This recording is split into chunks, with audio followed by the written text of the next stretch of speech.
students here.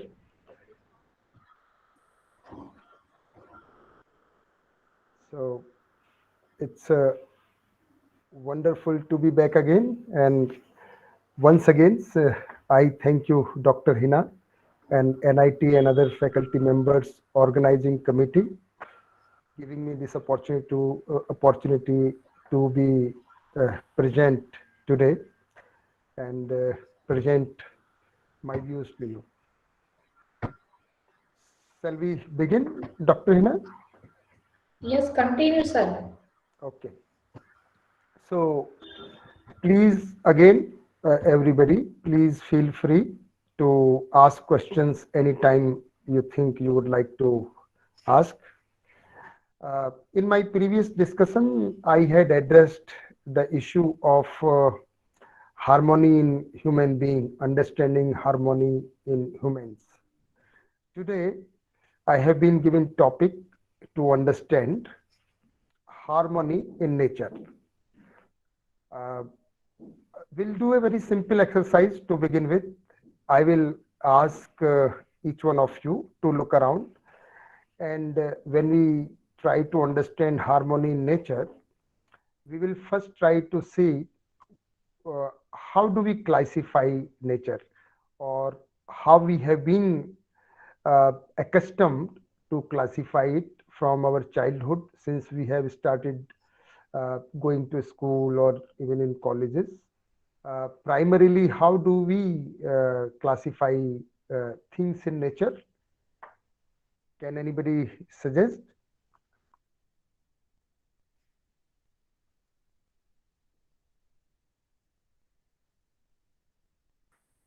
Am I audible? Yes, Yes, sir. sir. Living and non-living. Yes, sir. Yes, yes, which is what I was expecting, because this is how we have been given the concept as living and non-living. And who answered? Sachin, sir. Sachin, right? Sachin, beta, can you describe things which you will put under living and which you will put under non-living? Yes, Just sir. few examples. Humans, flora and fauna from the living beings, and the mountains and all the materialistic things like the buildings and all these fall into the category of non-living things. Yes, yes. Very right. Thank you, Sachin. You have given the answer as we have been taught in school. Uh, if you see, we put all under the non-living heading only the material things like stones, water, mountains, chair, right? And under the living being heading, we put flora and fauna like trees and plants. We will have to put animals there, dogs, donkeys, buffaloes, and we will have to put humans also. So, Sachin, how would you feel to be categorized with, let's say, donkey, dog, cat, buffaloes, and then human beings as well? How do you like the company? And flora and fauna, of course. So human, I will consider a human. Your voice is little low. Yes, sir. Yeah. Sir, I'm telling that human is the appropriate way of classifying me, I guess, because animals and plants are they are differ from the humans and their characteristics. Exactly. So you put it rightly. There is a common theme or common activity among living being, as science has tried to categorize, which is actually breathing.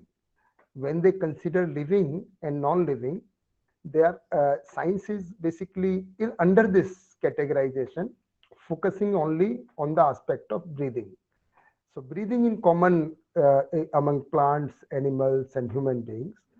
But today, when we see, there is always a purpose of categorizing. If what do we want to draw conclusion? What do we want to understand? And once we understand the basis, then only it is good to categorize. The basis here is studying the living organism phenomena, and there, as I discussed last time, if you look at the body of human beings, body of animals and plants and flora and fauna, you would find there is a big similarity in the body. So body basis, it's okay. There is a differentiation between chair. Chair doesn't breathe, chair doesn't multiply, but all other things like flora and fauna, the animals and human body, they multiply. So that was the basis. Similarly, if we have to, let's say, classify students in a class, and if our basis is only gender, then we will classify on two bases, male and female. But if our purpose is to understand, let's say, thoughts, perhaps then there will be many categories. If basis is the thought, or if basis is just the age in a class, how many groups we are looking at it, and one has to understand what do we want to draw conclusion, what do we want to understand, why do we want to classify. So as I said earlier, it was the basis was to understand the organism, the cell, and or understanding the body, and that is why it was categorized in living and non-living being. Today, as we understood last time, that humans are not only body, they are physical entity which we call body, plus there is a psychological entity which we call jivan, and therefore now it is a different ball game altogether. We are not looking at nature as living or non-living. So our purpose is to understand harmony in nature. So if our purpose is to understand harmony and understand what is going on in nature and how does it concern to us as human being, then our classification has to be different. So for the purpose of understanding, I'm proposing to, I'm as per our understanding of nature, I'm going to classify a nature in four parts. So, and I will call it as order or category. Simply, we can call it order also. So when we are going to understand harmony in nature, then we have four categories or four segments. So let's look at it. What are the four categories or four orders? So one is the first is the material order, and material order, there are things like stones, water, air, and a chair, all the things which are made up of inert atoms, as we call it, and all these things we can be called as material order. The things don't breathe. That is one part. So that is soil, air, water, stones, jewels, or metals. They are all material order, we call it. Second is we call plant order. What are the plant orders? Where there are all the flora and fauna, we said, all the plants, shrubs, all big or small plants, everything is there. So that is the second category. Third is animals, animal order. So we call it animal order. So there are all kind of animals in this. So we are distincting between three. And then fourth is we call ourselves as human beings as knowledge order. Knowledge is very specific to us, that distinct us from everybody else. And we humans are there in knowledge order. So I will just repeat. We have divided nature or categorized. I would not say we have divided. We don't intend to divide nature. We have categorized or classified nature into four orders, four categories. One is material order, second is plant order, third is animal order, and fourth is knowledge order. We are going to see very specific characteristics, how they are interacting with each other, what is the what is the form of harmony among all these categories. So let us first look at the first three orders.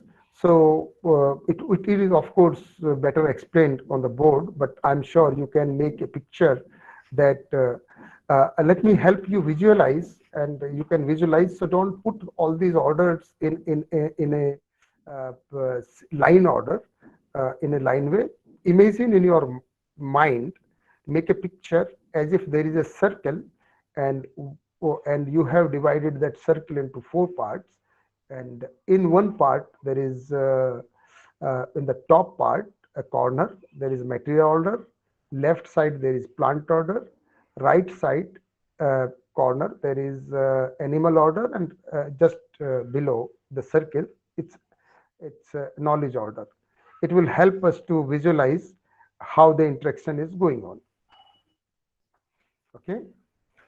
So the first characteristics in all these things we observe that there is a, if we look at uh, animal order, plant order, and material order, they are complementary to each other. Let me just explain further. What is the complementarity? That let's look at the plant and material order. The plants takes everything for their survival, for their growth, from material order. As you can see, that plants use carbon dioxide, give oxygen, takes sunlight, takes water, and then they grow and then create things. At the same time, when they disintegrate, they again make the soil on which they had taken nutrients. They again sort of get into discretion and do not harm soil or air or plant in any way. So you will see the big complementarity here, that there are plants which takes everything from the material order. They survive, they grow. I think that's a good, thank you, Dr. Hina. I think you have made that picture, and I think everybody must be able to see it. So what is just at the right side, blue circle, four circle I am able to see, Dr. Hina?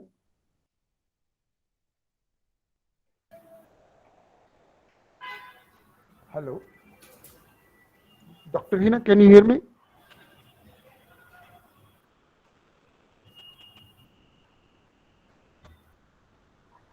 हाँ sir. What is there, the blue circle just besides the knowledge order? Human order, human being. Human being. Okay.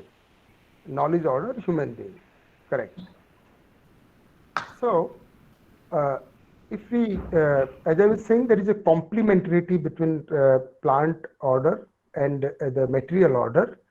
The plant order or plants take everything for their survival and growth from material order and do not harm in any way. Rather, nourishes or enhances the nourishing qualities of the soil when the plant disintegrate. Similarly, if we see the animal order also takes everything from the material order and also from the plant order, and whatever they give away in the terms of excreta, it is useful for the plants as well, and again the soil become rich in nutrients. So also you look at it that animals do not also harm in any way the material order and the plant order. So we see a big complementarity in plant order, animal order, and material order. When we look at the knowledge order, what do you observe? You will see that human beings are taking for their survival, for their growth, for their enjoyment. As we say last time, as we saw, that human beings are in their pursuit of happiness, are producing more and more, consuming more and more. And all this consumption or production is based on all these three orders. They are taking everything from the material order, the water, the metals, all the natural resources, as we call it, from the plants as well for their food and for their medicine, from the animals as well. But when we look at it, what are we giving back to them? And it would be very difficult to imagine that are we able to, rather all our activities of this production and consumption are causing harm to all the three orders, we have, if you see, more or less polluted air, we have polluted water, and air and water are sometimes we have, because of the excessive production or excessive use of fertilizer and pesticides, many places the soil is losing fertilizing capacity. So production capacity. So it was naturally very fertile, but it is slowly turning into barren, or that is what the scientists are wondering, whether its fertile capacity can be maintained. So that is the first characteristics. If we see that all the other three order of the nature are already in harmony, it's only human beings which doesn't seems to be in harmony with everybody else. Of course, they are not in harmony among themselves. That we'll have to see perhaps in any other lecture. But if we see their interaction between these three orders, that is definitely reflected today, as we see that there is a polluted air, polluted water, lack of or depletion of resources, or because of the non-cyclic or excessive use of energy, there is a pollution, and we see all this combination getting reflected in the form of global warming. So it is only human beings who have to think how to find that complementarity with all these three orders. Right now, as we see, we don't see that complementarity. Humans have capability, but as of now, it doesn't seem to be. As of now, because of in search of their pursuit of happiness, in search of happiness, which is based on this assumption that if we consume more and we produce more, we will become happy, which is not working out. It's rather leading to the destruction of all the three orders. It is anybody's guess that what would happen to the human beings if the plants are destroyed, or if water or air is not fit for consumption of human beings. So it's only human beings who have to think. Sometimes we say that we should save water, save air, or purify air, or save forests. If human beings are not there, perhaps they all will be fine. It's only human beings which cannot survive if forests are not there or animals are not there. So we'll have to think about ourselves what exactly human beings are there. We'll have to look at it from the other point of view also, that this question is posed, that can all the three orders survive without human beings? And the answer would perhaps be yes. But can human beings survive without any of the order, or any of the order which has to be perfect in the sense as it was there perennially? So it's only that human activities, or human have to understand how should they have their production activities in such a way that there is the harmony, they establish harmony with the nature. I would take a pause here uh, and stop if there is any question anybody would like to ask. Whatever little thoughts I had shared with you. Is there any question? Yes, sir. Yeah. Sir, actually, I would like to ask that why aren't humans classified as animal order? Because scientifically, humans are also animals. Please identify your name. It is Krishna Verma? Sir, I am Aryan Parik. Sorry? Roll number 28. Haan ji. Sir, Aryan Parik. Okay, Mr. Aryan. Parekh. Aryan Parekh. Yes, yes. Sir, Please I go was ahead. asking, Your sound is little not clear, or it's not audible. Can you increase the volume or something?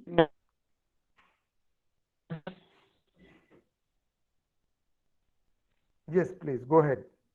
I was asking that why aren't humans classified under animal order? You were wondering why the humans are not. Classified under animal order because scientifically humans are all. Okay, Okay, why your question is why are not human classified under animal order, right? Yes, sir. Okay, let me give the answer. I suddenly find why I haven't used the phone today that much, but suddenly it's showing low battery. So I will just start recharging also while speaking, and I will, for the little time, block the video to just save some uh, energy. And where is my? So I'll continue to speak. It's a good question ki why we are not classifying humans under animal order. As I said, that if we look at the body or as body only, that then the scientific classification of living and non-living being is okay, because that is how uh, uh, scientist has looked at the body only, that uh, uh, the body of the human beings and functionally animals is not very different, the body, but there is a bigger difference when we are going to understand the harmony in nature. And why I have put human beings out of animal order, because if you see the pursuit of happiness or desire to be happy is only among human beings. Animals, their whole activities are based on survival. In animals, survival is necessary as well as sufficient, but in human beings, survival is necessary, but it is not sufficient. For them, survival as well as surviving with happiness, the hope of happiness, living with happiness is important. And you will see that there is a difference of in power of imagination and freedom of action as well between the two entities. You will see the animals do not have that much imagination as human beings have. So this is a very distinct differentiation. So when we understand the harmony in the nature and understand, and as I had taken the earlier session of human beings, it's very key to human beings that they have this freedom of action as well as power of imagination, which animals do not have that much. Is that make sense? These are two very big distinctions when we look at the human beings as separate from animals. Yes, sir. Yeah. You will see when you will observe yourself that human beings are doing so many activities animals are not doing. If you look the baya, the bird which used to make nest 10,000 years ago, it's making the similar kind of nest. So it has a natural imagination, but it's limited to that only. All other animals are actually living as they have been living without pre-industrial age also, or historically. But human beings have been changing, and that is owing to the imagination and freedom of action. So we have multi-story buildings, we have aeroplanes, we have everything, but none of animals have been able to invent anything else till now, at least. And I don't think they have that capability at all. So you will see it's a very big difference. Okay, Yes, sir. good. Yes, sir. Yes. Very good. So that is why I have put it. As I said, if our purpose was only to understand body, then it is okay to put them under animal category, perhaps. But as I had mentioned in my last discussion with you, that we are not only body, we are body plus Jivan, or psychological entity, which I had named as Jivan. And that is what differentiate when we put together as body and Jivan, and when we look at animals and when we look at human beings, we find very big difference. So let's go ahead. It was a good question. Why we differentiate? Sir. Why we are different? Hello. Any other question, please? Yes, sir. Ji.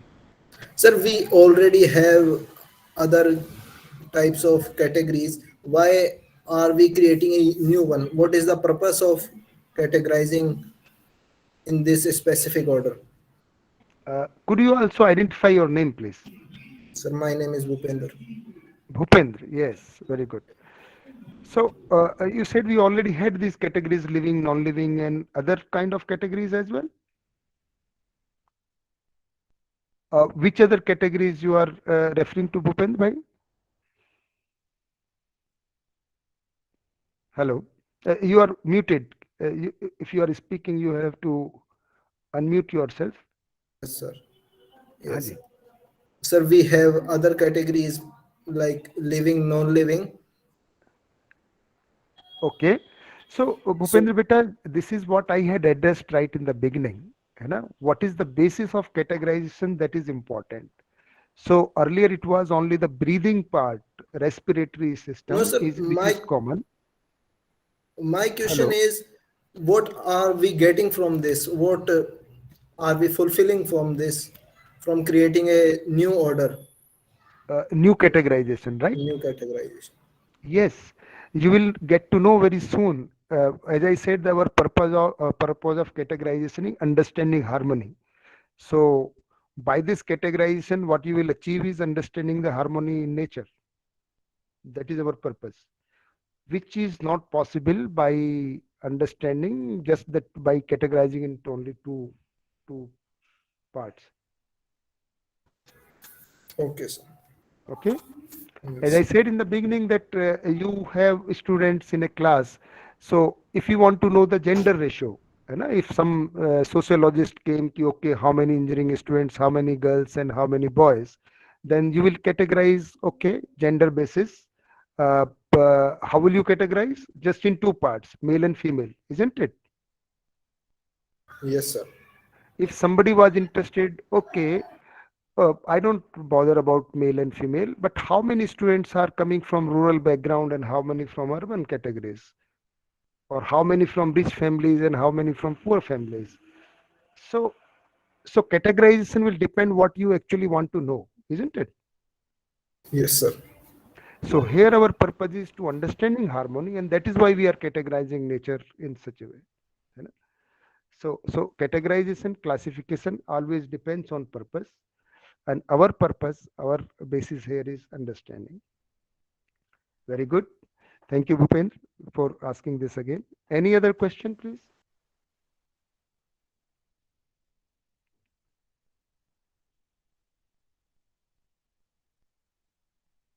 Okay. If no other question, then I will proceed further. So the first aspect we looked at in these three orders, other than a knowledge order, which is humans, that every other part of nature or every other order that is material, and I'll have to close the door as I'm in house. So lot of activity keep on going in the house.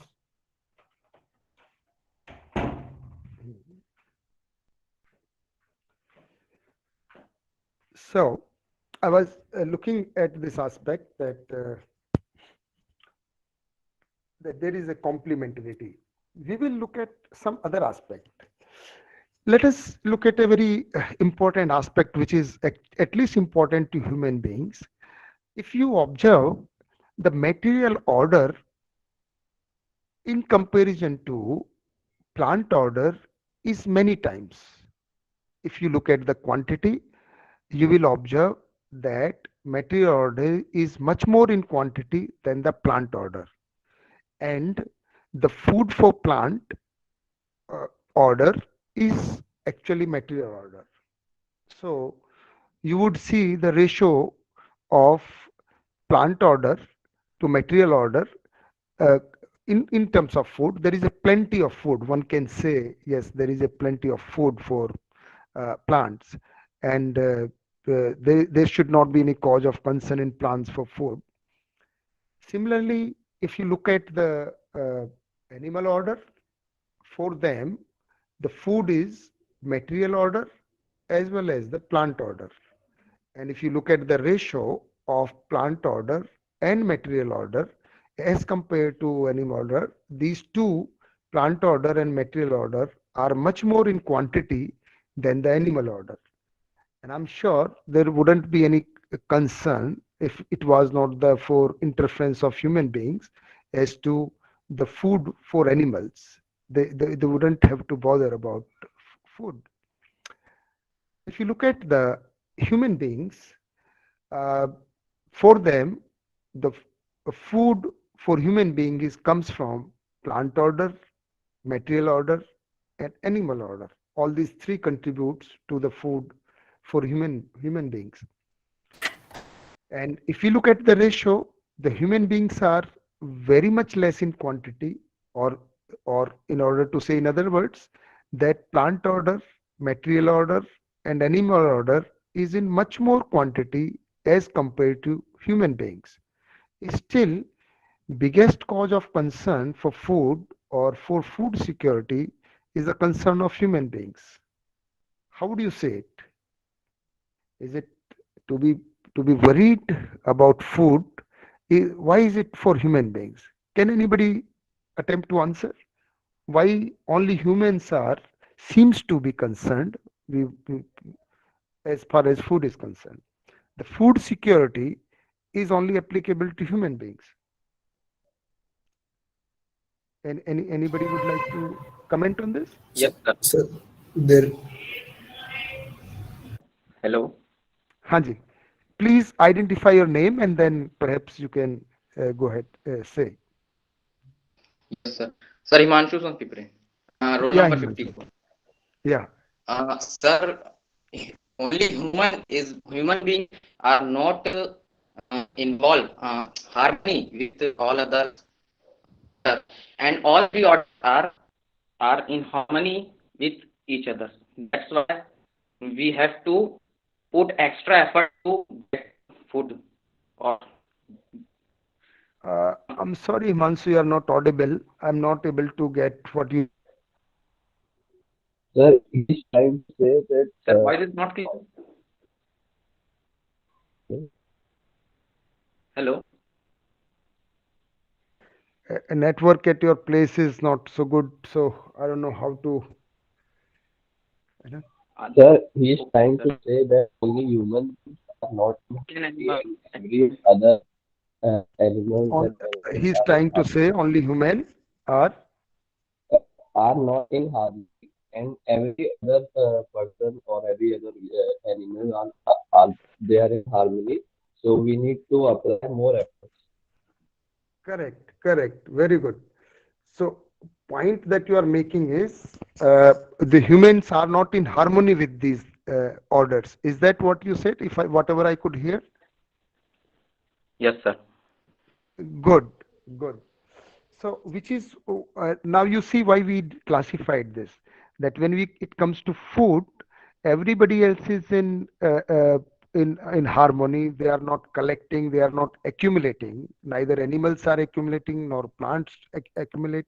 It's only human beings who accumulate, and because of the non-understanding the harmony in nature, they behave funnily, and that is why they have the biggest fear as far as food is concerned. So they don't feel secure about food. So this is the second aspect. Let's look at the third aspect of this harmony in rest of the three, and when we look at the humans, that they follow plant order certain rules. There are laws of interaction among the material order as well. As you have studied physics, chemistry, there are laws. That is why we are able to study, isn't it? Material order has definite laws. Physics is actually dealing with the laws in material order. Chemistry is dealing at the chemicals level. So the atoms, the way they interact, molecules, the way they interact with each other. For example, hydrogen or oxygen will interact in certain ratio, which is H2O, and then they will generate water. And that is the rule which they will always follow. So there is a basic minimum intelligence in plant order, in any material order, and they follow certain rules. They identify those rules and then they follow it perfectly. So there is we will see that the following of the rules in material order. If we look at the plant order, they too follow certain patterns, certain rules, as we say, and they have a balance as well. How, what kind of plants, each kind of plant has certain seeds, and it has certain timing when it can be sown, when it can be sort of, when it will flower, when it will get fruit. And that is why human can understand, because they follow certain patterns, certain rules. So as we call, there is a niyam in material order, uh, there is a regulation, and there is a balance. So all these three things, law, regulation, and balance, in Hindi we call it niyam, niyantran, and santulan, which we can see in the material order as well as in the plant order. So plant order, each plant has certain ways, certain characteristics, and it follows certain patterns. Nobody has to tell any plants when it should grow, when it should flower, when it should fruit. So they follow certain rules and regulations, and there is a balance. If there is a forest, they will survive. You look at the forest, different kind of plants, right from the smallest to the biggest.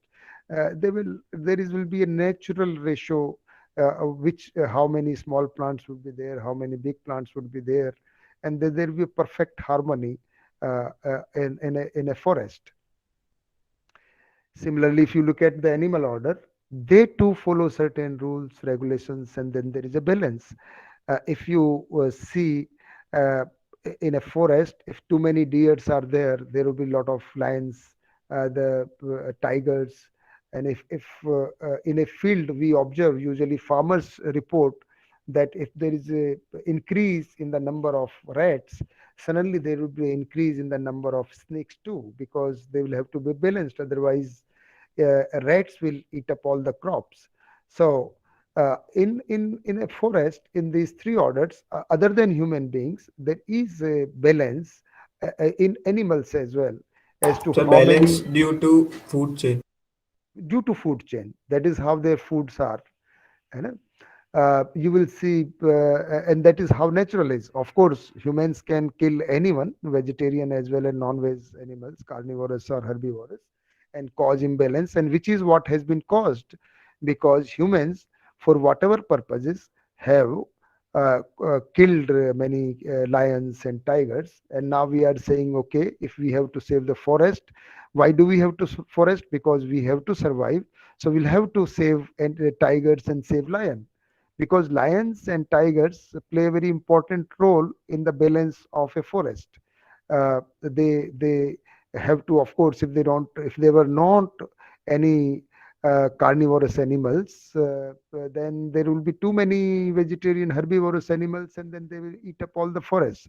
So if you see that there is a perfect and a beautiful harmony in nature, there is a balance in animals. How many small animals, how many herbivorous, how many carnivorous, how many other kind of birds, everything.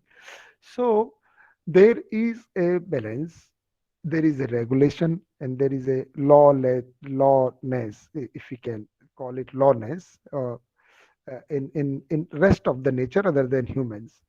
When it comes to humans, you will find that's very difficult to identify what, how are we balanced. We don't know about the population.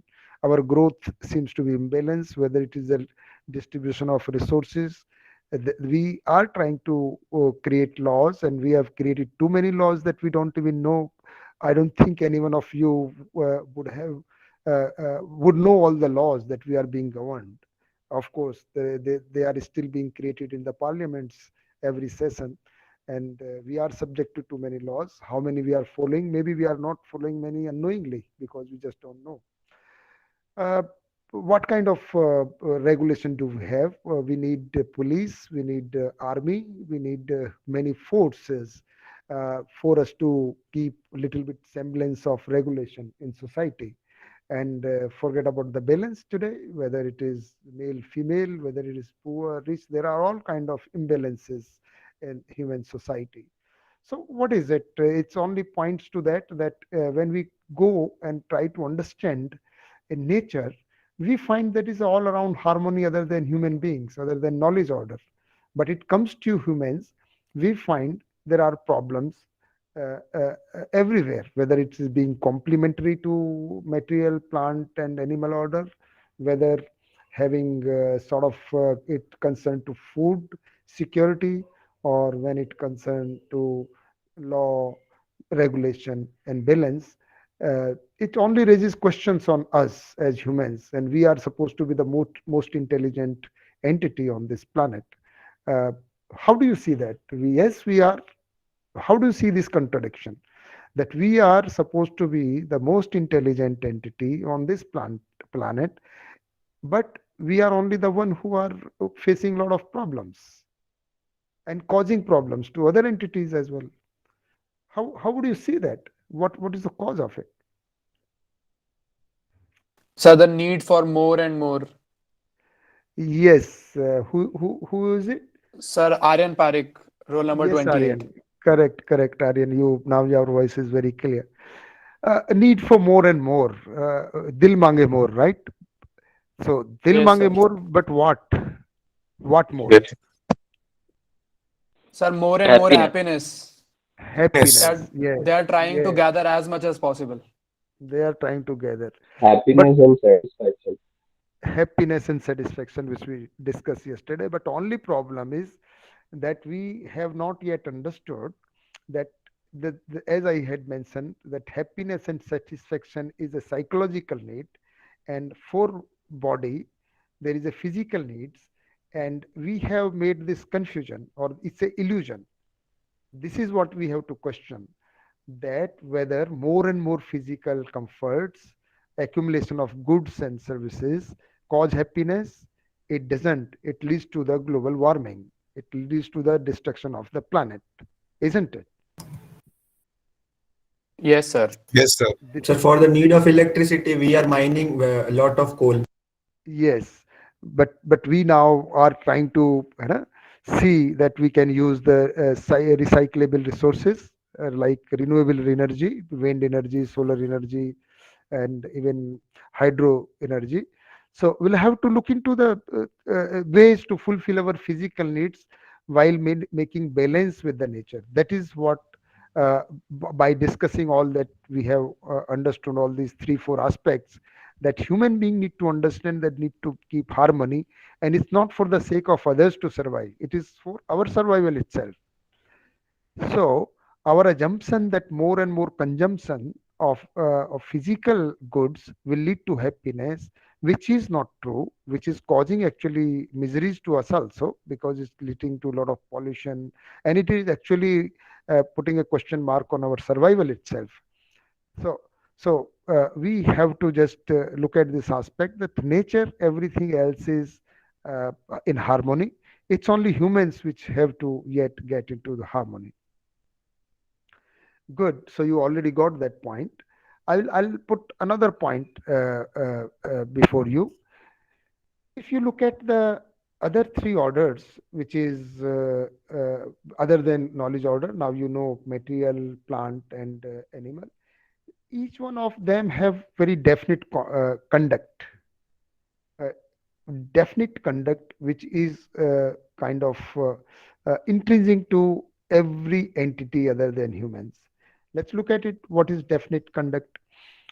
Uh, as I said, that they interact with each other, they identify each other, and iron has a definite conduct, that it can bear load, and that is why we use it. It's strength. It's very strength, and we use it for the construction, because we know that it has got definite conduct.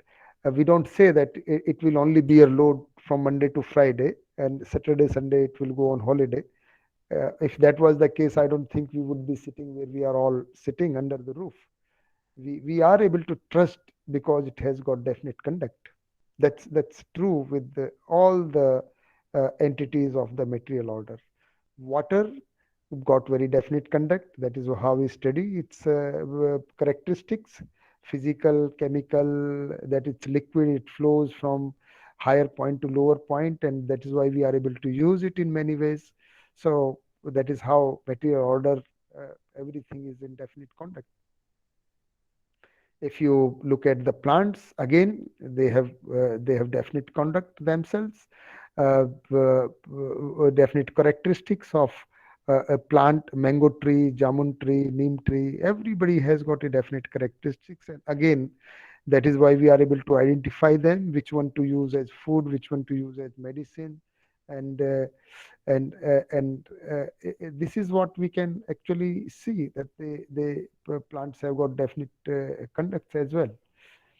Uh, uh, if you look at the animals, again, each entity of the animal order has got definite conduct, whether it be donkey, dog, or cow, buffalo, elephant, lion, and we are able to understand, and therefore we are able to live with them, because we know that they will be depicting definite conductness. It's not possible that, for example, if you are going talking on your mobile phone to your friend, and you are actually lost completely in the discussion, because it may be a very interesting discussion that you are having with your friend, and you are just going on a in a sort of village side on a small path, and there is a snake there uh, passing through, and your feet just happen to fall on that tail. Uh, what would be the reaction of the snake? Even if you say I'm sorry, snake is not going to pardon you, because it's not his character. His definite character is whoever touches it, it's going to bite it. That's it. Be it politician, be it a scientist, be it is a farmer, it is not going to discriminate exactly whose feet it is which has fallen on its tail. It's only going to act in one simple way. What do you say about human beings? What is do humans have a definite conduct, No, or it sir. keep So it keep on changing? Not at all. It It keeps on changing. keeps on changing, sir. keep on changing. If Certainly. you were working in a company, if you were talking to your general manager or your boss, your tone would be completely different. And if the moment you were talking to subordinate, it will change immediately. If you were talking to your wife, those who are married, who knows that how the tone with the, or you would have seen your elder brothers or sisters or mothers and fathers, how when they talk to each other, it changes, and suddenly neighbor comes, and how the behavior changes. So it changes. If you were sort of needing some bike or phone or some needs or some money from your father, perhaps you would first ask your mother, what is the mood of father? Is it right time to ask or not? It's a very simple example that we see ourselves. What is it cause? Why? What would you say? Why is it so that every other entity other than humans have almost definite conduct, but humans do not have? Human have consciousness and emotions. True. Consciousness and And also we try emotion. to develop ourselves. Yes, yes. They react according to situations. But that is the imagination and freedom of action, which is true. Uh, they are conscious. That is also true. But what is basically what go- Intelligence. what governs the behavior of Emotion. human? Emotion. Intelligence, human intelligence. Intelligence. Very good. Let's look into it, which you are all very close, but we'll get nearly into the root of it today. And I will take up this as the next key. What is the basis of definite conduct? What is the basis of definite conduct? And how can we ensure? Because you will see, because of your conduct or varying mood, let's say, and nowadays for the time being we'll call that we all have varying moods rather than a very definite conduct. Does it causes problem? Let's say my father mood keep on changing. How do I feel if my mother's mood keep on changing? Am I am able to trust develop trust among ourselves? We want to live with trust, but if we know that it depends on the mood, uh, we will find or face a big problem in trusting others, as we can trust other entities. So let's look at it. How? What is the basis of a definite conduct? Again, we will look at these four orders uh, among the nature. But before I go to that, we will have to see, is it required or not that we have a definite conduct for our living in harmony among human beings? As I said, I have raised this point that there is, you all said initially that humans have to learn or have yet to develop that understanding to live in harmony with nature, that is rest of the nature other than human beings. They have to develop that understanding even living in harmony among themselves. uh, if you see, let us examine the systems in human beings also before we jump to the basis of definite conduct. What is the basis of definite conduct? If you look at right now, the humans are found generally in four states. So there are individuals, and individuals are there in family. Family put together make society. All kind of societies are there. Earlier there used to be caste-based societies. Today they are again professional-based societies. There are engineering society, doctor society, and lawyer society, and whatnot. While still there are caste-based societies. So there is sort of individual in family. Family together make some kind of society, and all these societies are being governed by what are the human made systems. For example, what are the human made systems? You will see we have police, we have judiciary, we have parliamentary system. So we have so many systems. We have educational system, we have health system. These are all the systems which human beings have made. And how do we see the harmony? Are they are harmony with each other, or they are struggling with each other? What is your experiences, friends? How do you see? So disharmony. It is harmony. Struggling with each other, sir. Struggling with each other. I think you can see that. I don't have to elaborate on this. Everybody is trying to exploit the other for their own benefit. If one line it can be seen that all the struggle is to exploit the other system. If it's a milkman coming to your door, he might be, I don't know, giving you, if it is best, he will be just simply mixing water. At worst case, it would be just artificial milk actually. We don't know what we are eating, vegetables, fruits. So if you look at go to the medical system, hardly anybody is able to trust it. And during corona period, that ugly face of medical system has some of us had to face it, unfortunately. Nobody, none of us, if we are sort of exploited anywhere, actually would like to go to police. We would try to sort out matter among ourselves, because most of us believe that if you go to police further, there would be a lot of hassles, and perhaps there will be further exploitation rather than the solution. So corruption is the main reason for disharmony. Exactly, you said it. So there is complete disharmony, and there is a corruption, and there is whatnot.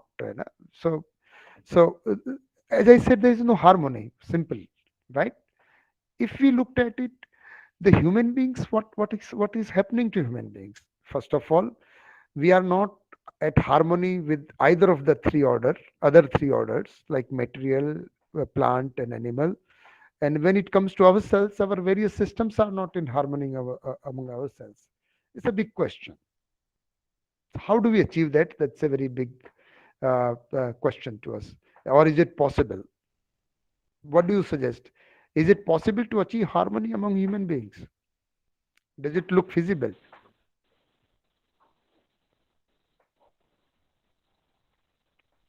Yes, sir. Or Sir, hello? logically, yes, but looking at the Practically, no. present scenario, it does not. Yes, sir. Practically looking at scenarios, not. I'm little bit more optimistic. and that is why I'm with you. I see a lot of hope the way human civilization evolved. Actually, this I mentioned last time also. So I would say yes, there are still big problems. Not that we have sorted out all the problems, but if you will see, we are still in a little bit better situation than medieval age and even earlier ages. Uh, you will see the judgment. At least there is a system. At least there is some systems.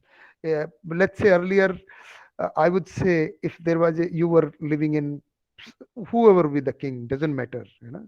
Uh, Even during British period, there were certain princes, princely states, and you would be wondering to know that it was actually given by the British in writing, or maybe unwritten understanding, that those princes or kings, even if they would kill couple of people, human beings, for whatever revenge and things, British would not look at it as a crime. It will go unnoticed. So it was as far as up to 1947. Forget about the earlier times. The king or prince will kill anyone and nobody will question him.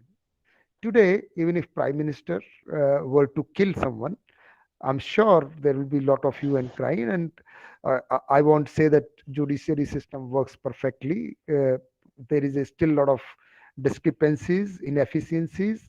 A lot of people with power and money go away, go scot free, and a lot of poor people without much of the crime are stranded in jails. It's a very inefficient, but at least there is some semblance that there is some redressals, there is some addressal as compared to other times where it was completely like might is right.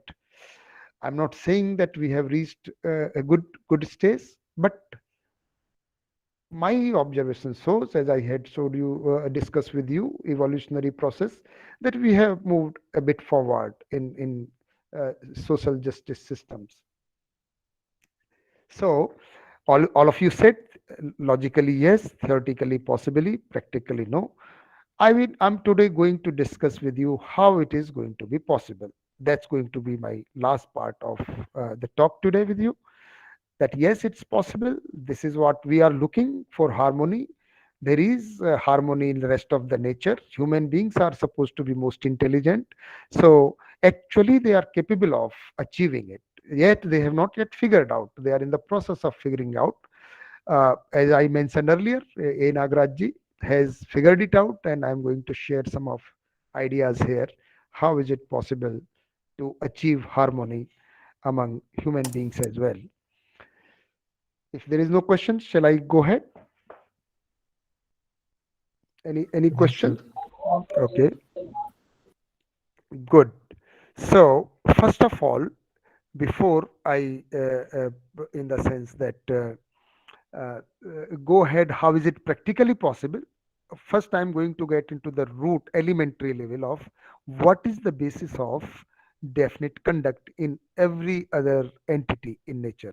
And then we look at the human beings always as last. Because we are learning here, we are studying nature also, and we find that yes, the rest of the nature is fine. Everything seems to be in order.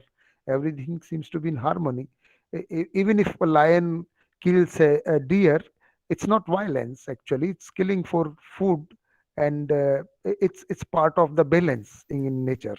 And it doesn't mean if lion kills then the number of deer is going to come down. But when human beings start killing, either be it whale, be it tigers, be it deer, everything has to run for their life. And suddenly we find that we have to save whales now, we have to save lions, we have to save tiger, we have to save elephant, because it's a human beings which have gone mad actually, which have turned maniac, consumption maniac, and they have not yet figured out how to be happy.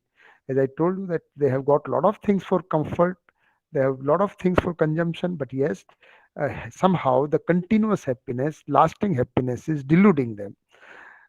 No more. I think we have some sort of solution, and let's explore it whether it is possible or not.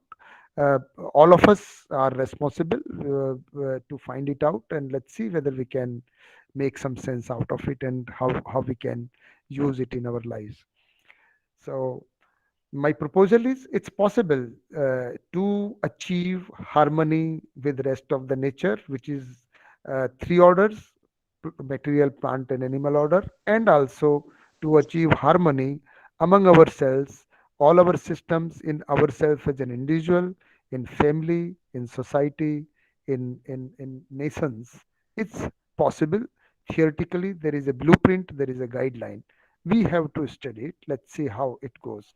So I'll today first talk about the theoretical part of it, logical part of it. So the basis of definite conduct let's look at the material order. And I'll ask you a question, which is always good to get your answers. Some of you come up with very right suggestions. Why do we see that?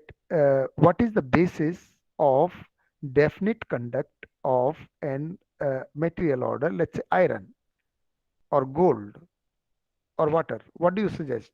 What is the basis? To use them as a resource.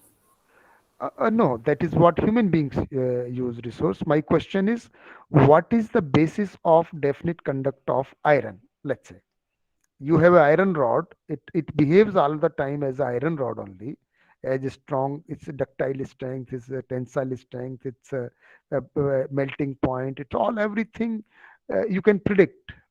It's very predictable. It's a definite conduct. What is the basis of that? Anyone? Okay. Sustainable use. It's Yes. no, I'm looking at the root elementary, little bit more elementary, little more fundamental. I'll give the answer. It's actually their atomic structure. If you look at the atom of an Fe, you know, has a certain proton, neutron, electrons, you all understand that. And if we simplify that there are number of particles, actually it is the number of particles that decides the character of an material entity, be it gold. What is changing between the gold particle and Fe particle? Just the number of particles. I'm now simplifying. I'm not calling different electron, proton, neutron, or whatever. You change the number of particles in an atom in lab, and its character will change. Is it or is it not? Yes, sir. Yeah, that is the basis. Yes, sir. We have understood it, and that is why we are able to make different kind of material. Whole material science, as you will be studying, some of you perhaps, material engineering, material science is based on that we have understood that the behavior of an element depends on the number of particles, that is proton, neutron, electron, and if you change any of these things, and their behavior changes. So that we call that there is a conformity of this, or basis of definite conduct is conformity of this we call quantity. Quantity means here the number of particles or quantity of particles. Simple. So it's a quantity based conformity. Similarly, if you look at the definite conduct in the plant order, what is the basis of a plant, that it behaves just like a plant? What decides its behavior? Cells. And what is the root, even with the cells, root of the cells? Nucleus. Just think further. It's good you are trying. See, what differentiate, what is the basis? The neem plant is going to be different. Gene, and genes are stored where? DNA. Genes are stored in DNA. Seeds. DNA. Right? All these genes, DNA, everything is stored where? In a Chromosomes inside nucleus plasma. into form of neem plant only. Yeah, but everything is stored in the seed finally, right? Yes, sir. Yes. You do whatever you do, you change the seed, and then you are able to change the hair of a plant, which is what genetic modification is, GM technologies. So you are trying to modify the seeds of the plant. So they are seed conformity. So the basis of their definite conduct is seeds. And you all right have said the plasma, DNA, everything. But all this is in the seed. So you are trying to change that. So seed is changed. The moment seed is changed, the plant will be different. And that is why you will see a lot of hybrid fruits, which I don't know whether you like their taste or not. I'm sure don't. What we call desi amrud, and then suddenly there is apple guava. Uh, how do you see the taste? Of course, it's a big in size, but its nourishing value perhaps decreases. So, seeds, the plant order, the basis of definite conduct of plant order uh, is based on seeds. Let's move to the animal. What about animals? What is the basis of uh, animal behavior?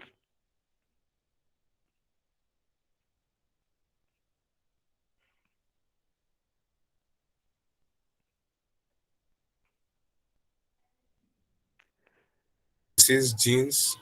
uh, which is based on the species. You have identified its genes, but then finally it is going to be the species.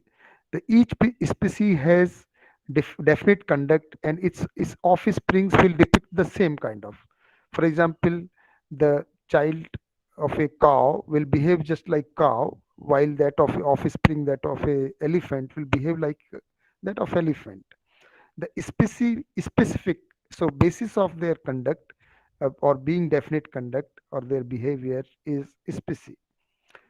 What about human beings now? Let's come.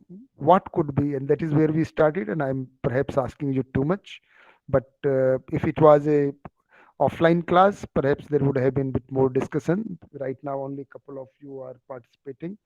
It would be fun to have this discussion among you, debating this point, what exactly is.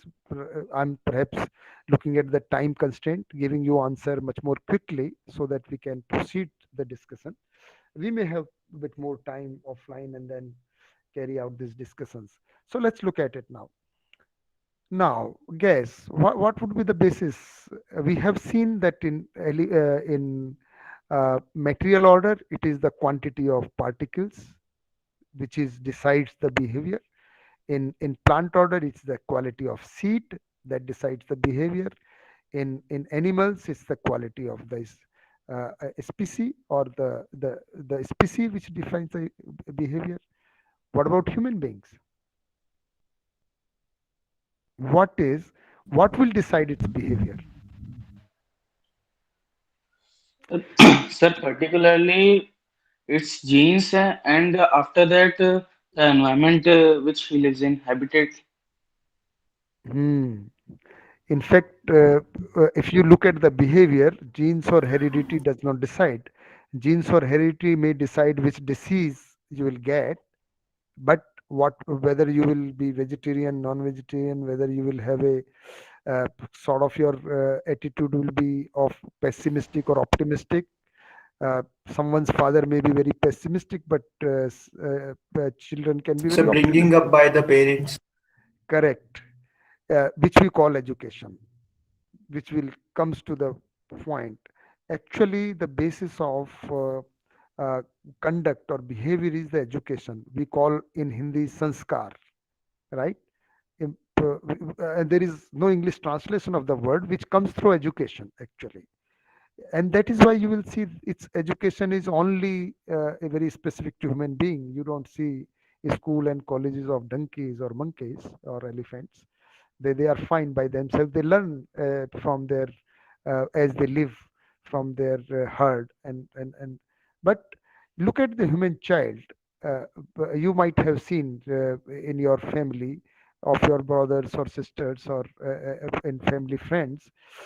Child has to be taught everything: how to eat, how to walk, how to you will see that if there was a offspring of a cow and an offspring of a human child, and they are just 2 3 minutes born, age of after they are born, and you throw them into the water, which one will swim?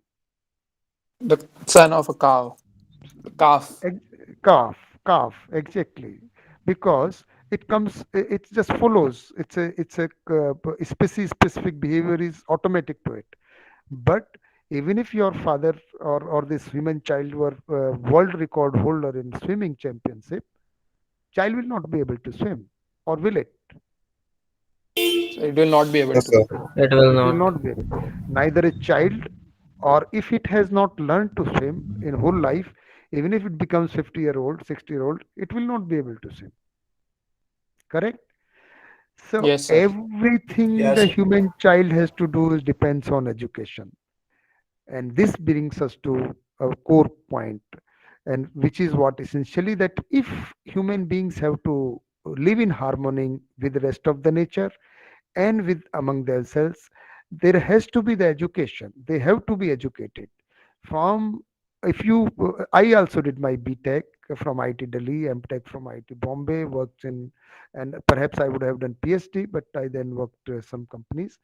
Nowhere was told, nowhere it was taught how to live in harmony with nature, how to live with happily with family or friends or in society.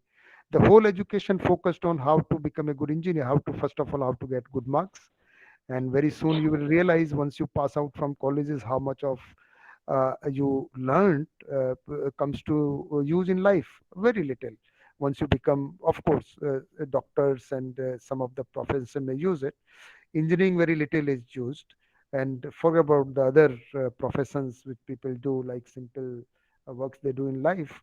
And if you become MBA and just become a manager, then very few skills, that again you will have to depend on the human skills, rather behavioral skills, rather than your technical knowledge that you learn. So uh, that part of the aspect of education is missing, that how, what is harmony in nature or in existence, and understand it, and how to learn it, and how after learning it how we can live it. If it comes into education, then surely it will become possible. It's just like this, that today uh, the mathematical or Newtonian principles of motion or electrical, electromagnetic field, all these laws are universal and all of us are understanding today. Whether we are studying in an IT Raipur or anywhere in India or in America or British, but the laws of motion do not change. They are taught everywhere, and that is why we are able to at least have universality in physical concept, and that is why as an engineer you can work anywhere. But you will find very difficult to live in harmony, first of all in your own family, uh, and if it comes to another family, forget it. If it's a person of different culture, different religion as we know it, it becomes little bit more a struggle. So we haven't learned how, what is the basis of harmony. So education is the key to first of all learn, understand harmony in nature and existence among ourselves, family, society, and a nation, international level, and then we can live it. So our endeavor is to get this part of curriculum into education so that we learn this, and then only it will be possible to live in harmony. As we said, then it will be not only theoretical possible, you also said already, it will become definitely practical if we, a child start learning this right from the primary school, as he's learning now maths and science and English and whatnot.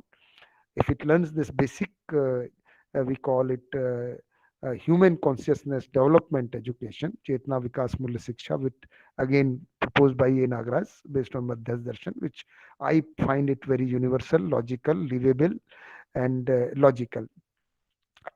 I find that not only it is theoretically possible, but it is going to be very soon practically possible as well. Thank you very much for participating in the discussion. For those who could actively participate, if there are any other questions, please, I'm okay to take them right now.